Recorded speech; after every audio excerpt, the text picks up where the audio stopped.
ఎలాంటి కర్ర సాయం లేకుండా కుక్కర్‌లో పిండి వేసి చేసిన ఈ రోటీలు ఒక్కరే గాని 100 చపాతీలైతే చేయొచ్చండి. అంత ఈజీగా చేయొచ్చు. ఈ రోటీలొచ్చేసి చాలా రుచిగా, చాలా సాఫ్ట్‌గా అయితే ఉంటాయండి. ఒక్క కవర్ ఉంటే చాలు 100 రోటీలు ఈజీగా చేయొచ్చు. అంత టేస్టీగా అయితే ఉంటాయి. ఇంకెందుకు ఫ్రెండ్స్ ఆలస్యం ఎలా చేయాలో ఏంటో అనేది వీడియోలోకైతే వెళ్ళిపోయి చూద్దామా మరి? ఇంకా ముందుగా స్టవ్ అయితే ఆన్ చేసుకొని ఒక కుక్కర్ అయితే పెట్టుకున్నానండి. ఇప్పుడు ఇందులోకి హాఫ్ కప్పు వాటర్ అయితే వేసుకోవాలి. ఇంకా ఇప్పుడు ఇందులోకి రుచికి తగినంత సాల్టు, అలాగే ఒక స్పూన్ ఆయిల్ కూడా వేసుకోవాలి. మనకి ఈ వాటర్ వచ్చేసి బాగా బాయిల్ అవ్వాలి. చూడండి మనకు వాటర్ అయితే బాగా బాయిల్ అవుతుంది కదా. ఇప్పుడు మంటను స్లిమ్లో పెట్టుకొని ఇప్పుడు ఇందులోకి మనం హాఫ్ కప్పు వాటర్ అయితే ఒక కప్పు పిండి అయితే వేసుకోవాలి.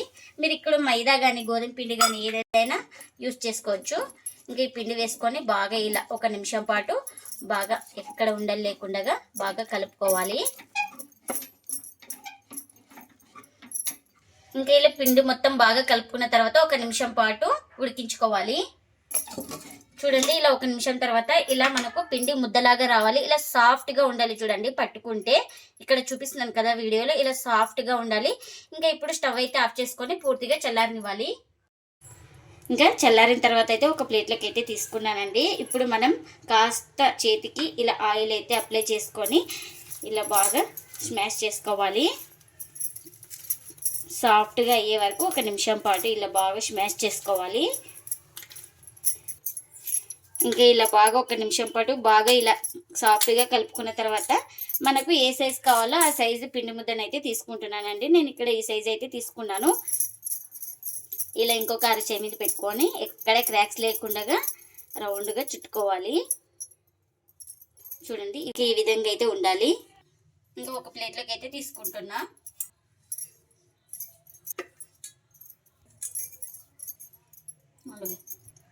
ఇంకా అన్నీ ఇలానే చేసుకోవాలి.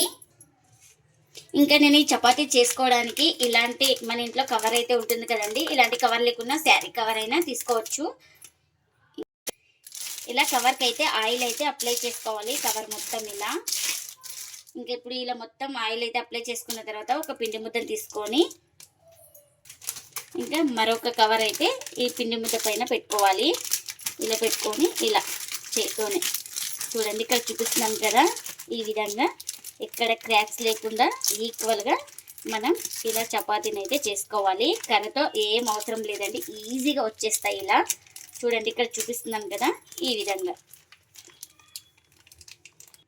ఇంకా ఇలా చేసుకున్న తర్వాత ఇప్పుడు ఇంకొక అరచేయి మీద వేసుకొని ఇప్పుడు ఇలా రెడీ అయిపోయింది కదా, ఒక ప్లేట్లోకి తీసుకుంటున్నా. ఇలా రెడీ అయిపోయిన చపాతీని అయితే ఇంకా మరొక పిండి ముద్దనైతే తీసుకున్నాను. సేమ్ ఇలానే ఇలా కవర్ పెట్టుకొని మనం ఎన్నైనా చేయొచ్చండి ఈజీగా. ఇలా కర్రతో రుద్దకుండా ఈజీగా ఇలా చేసుకుంటే చాలా టేస్టీగా కూడా ఉంటాయండి ఈ చపాతీలు అయితే.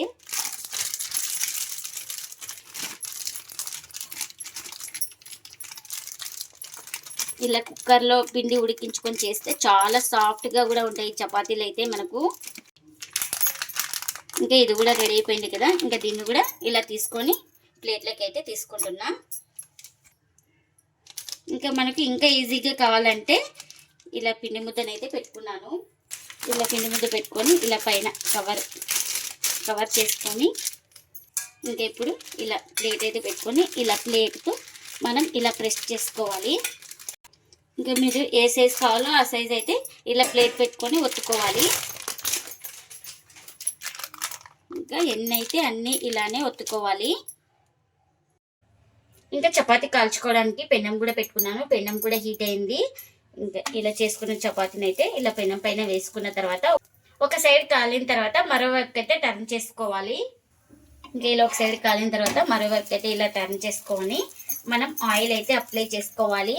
ఇంకా ఆయిల్ ఇష్టం లేని వాళ్ళు ఉత్తవే కానీ కాల్చుకొని తినేయచ్చండి, అంత టేస్టీగా అయితే ఉంటాయి. మనకు ఆయిల్ బదులు బటర్ కానీ గీ కానీ ఏదైనా వేసుకోవచ్చు, చాలా టేస్టీగా అయితే ఉంటాయి. తర్వాత ఇంకా ఈ వైపు కూడా మనం ఆయిల్ అయితే అప్లై చేసుకోవాలి. చూడండి ఎలా పొంగుతుందో మనకు చపాతీ అనేది పూరి పొంగినట్ల బాగా పొంగుతాయండి ప్రతి చపాతీ కూడా. ఇంకా ఈ సైడ్ కూడా ఆయిల్ అయితే అప్లై చేసుకొని ఇంకా రెండు వైపులా బాగా ఇలా ప్రెస్ చేసుకుంటూ కాల్చుకోవాలి. అప్పుడే మనకు లోపల దాకా బాగా కాలుతుంది. ఇంకా అటు ఇటు తిప్పుకుంటూ 2 వైపులా బాగా కాల్చుకున్నాను. ఇంకా ఇదైతే రెడీ అయిపోయింది కదా! ఒక ప్లేట్‌లోకి అయితే తీసుకుంటున్నా. ఇంకా మరొకటైతే వేస్తున్నాను. ఇంకా ఈ చపాతీ కూడా ఒక సైడ్ కాలిన తర్వాత మరోవైపుకైతే టర్న్ చేసుకోవాలి.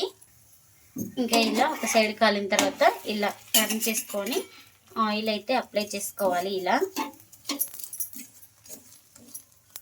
ఇంకా ఇంకా ఈ వైపు కూడా ఆయిల్ అయితే అప్లై చేసుకోవాలి. ఇంకా 2 వైపులా చూడండి ఇలా బాగా పొంగుతూ వస్తాయి మనకు ఈ చపాతీలు. ఇలా కుక్కర్లో చేసుకోవడం వల్ల చూడండి మీరు చూస్తున్నారా ఇక్కడ ఇలా. ఇంకెన్నైతే అన్ని ఇలానే చేసుకోవాలి. కుక్కర్లో పిండి వేసి చేసిన చపాతీలు అయితే రెడీ అయిపోయాయండి. ఇక ప్లేట్లకి అయితే సర్వ్ చేస్తున్నా. ఇవి చాలా రుచిగా, చాలా టేస్టీగా, అలాగే చాలా స్మూత్గా కూడా ఉంటాయండి. ఈ చపాతీలు అయితే ఒక్కరే కానీ 100 చపాతీలు చేయొచ్చండి చాలా ఈజీగా. మనకు కర్రతో సహాయం లేకుండా ఇలా చేతితోనే చేసుకోవచ్చు. చాలా టేస్టీగా, చాలా ఈజీగా చేసుకోవచ్చు. ఈ చపాతీలు వచ్చేసి ప్రతి ఒక్కరికి నచ్చుతాయండి. అంత టేస్టీగా అయితే ఉంటాయి. ఇంకా ఈ చపాతీలోకి వచ్చేసి నాన్ వెజ్ కానీ, వెజ్ కానీ ఏదైనా చాలా బాగుంటుంది. మీరు కూడా ఒకసారి ఇలా ట్రై చేసి మీకు ఎలా వచ్చిందో కామెంట్ అయితే చేయండి ఫ్రెండ్స్. ఇదండి ఇవాల్టి వీడియో. ఈ వీడియో కనుక నచ్చితే ప్లీజ్ లైక్ చేయండి, షేర్ చేయండి, కామెంట్ చేయండి. అలాగే లైక్ చేసి సపోర్ట్ చేయండి friends. Thanks for watching. Bye bye.